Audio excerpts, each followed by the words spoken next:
അധ്യായം 16. അബ്രാമിന് ഭാര്യ സാറായിൽ കുട്ടികളുണ്ടായില്ല. അവൾക്ക് ഹാഗാർ എന്നു പേരുള്ള ഒരു ഈജിപ്തുകാരി ദാസി ഉണ്ടായിരുന്നു.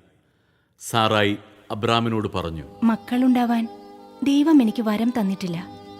നിങ്ങൾ എൻ്റെ ദാസിയെ പ്രാപിക്കുക. ഒരുപക്ഷെ അവൾ മൂലം എനിക്ക് കുഞ്ഞുങ്ങൾ ഉണ്ടായേക്കാം. അബ്രാം സാറായിയുടെ വാക്ക് അനുസരിച്ചു. കാനാൻ ദേശത്ത് 10 വർഷം താമസിച്ചു കഴിഞ്ഞപ്പോൾ അവൻ്റെ ഭാര്യ സാറായി ദാസിയായ ഈജിപ്തുകാരി ഹാഗാറിനെ തൻ്റെ ഭർത്താവിന് ഭാര്യയായി നൽകി. അബ്രാം അവളെ പ്രാപിക്കുകയും അവൾ ഗർഭം ധരിക്കുകയും ചെയ്തു. താൻ ഗർഭിണിയാണെന്നറിഞ്ഞപ്പോൾ യജമാനത്തിയെ അവൾ നിന്നയോടെ വീക്ഷിച്ചു. സാറായി അബ്രാമിനോട് പറഞ്ഞു, എന്റെ ദുരിതത്തിന് നിങ്ങളാണ് കാരണക്കാരൻ. ഞാനാണ് എന്റെ ദാസിയെ നിങ്ങളുടെ ആശ്ലേഷത്തിന് വിട്ടുതന്നത്. പക്ഷേ താൻ ഗർഭിണിയാണെന്ന് കണ്ടപ്പോൾ അവൾക്ക് ഞാൻ നിന്ദയായി. എനിക്കും നിങ്ങൾക്കും മധ്യേ കർത്താവ് തന്നെ വിധിയാളനാവട്ടെ. അബ്രാം പറഞ്ഞു, നിന്റെ ദാസി ഇപ്പോഴും നിന്റെ കീഴിലാണ്. നിന്റെ ഇഷ്ടം പോലെ അവളോട് പെരുമാറിക്കൊള്ളുക. സാറായി അവളോട് ക്രൂരമായി പെരുമാറാൻ തുടങ്ങി. അപ്പോൾ അവൾ സാറായിയെ വിട്ട് ഓടിപ്പോയി.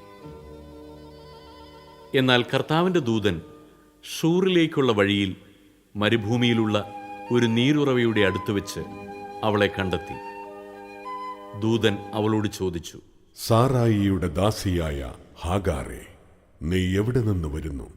എങ്ങോട്ട് പോകുന്നു? അവൾ പ്രതിവചിച്ചു, ഞാൻ യജമാനത്തിയായ സാറായിൽ നിന്ന് ഓടിപ്പോവുകയാണ്. കർത്താവിൻ്റെ ദൂതൻ അവളോട് പറഞ്ഞു, നീ യജമാനത്തിയുടെ അടുത്തേക്ക് തിരിച്ചുപോയി അവൾക്ക് കീഴ്പ്പെട്ടിരിക്കുക. ദൂതൻ തുടർന്നു, എണ്ണിയാൽ തീരാത്തവണ്ണം അത്രയധികമായി നിന്റെ സന്തതിയെ ഞാൻ വർദ്ധിപ്പിക്കും. നീ ഗർഭിണിയാണല്ലോ. നീ ഒരു ആൺകുട്ടിയെ പ്രസവിക്കും. അവന് നീ ഇസ്മായേൽ എന്ന് പേരിടണം. കാരണം കർത്താവ് നിന്റെ രോദനം ചെവിക്കൊണ്ടിരിക്കുന്നു. അവൻ കാട്ടുകഴുതയ്ക്കൊത്ത മനുഷ്യനായിരിക്കും. അവന്റെ കൈ എല്ലാവർക്കുമെതിരായും എല്ലാവരുടെയും കൈ അവനെതിരായും ഉയരും. അവൻ തന്റെ സഹോദരങ്ങൾക്കെതിരായി വർത്തിക്കുകയും ചെയ്യും.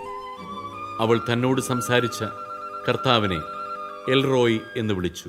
കാരണം എന്നെ കാണുന്നവനായ ദൈവത്തെ ഞാനും ഇവിടെ വെച്ച് കണ്ടു എന്നവൾ പറഞ്ഞു. അതുകൊണ്ട് ആ നീരുറവയ്ക്ക് ബേർലഹായ് റോയ് എന്നു പേരുണ്ടായി. അത് കാദേശിനും ബേരദിനും ഇടയ്ക്കാണ്. ഹാഗാറിൽ അബ്രാമിന് ഒരു പുത്രൻ ജനിച്ചു. ഹാഗാർ പ്രസവിച്ച മകന് അബ്രാം ഇസ്മായേൽ എന്ന് പേരിട്ടു. ഹാഗാർ ഇസ്മായേലിനെ പ്രസവിച്ചപ്പോൾ അബ്രാമിന് 86 വയസ്സായിരുന്നു.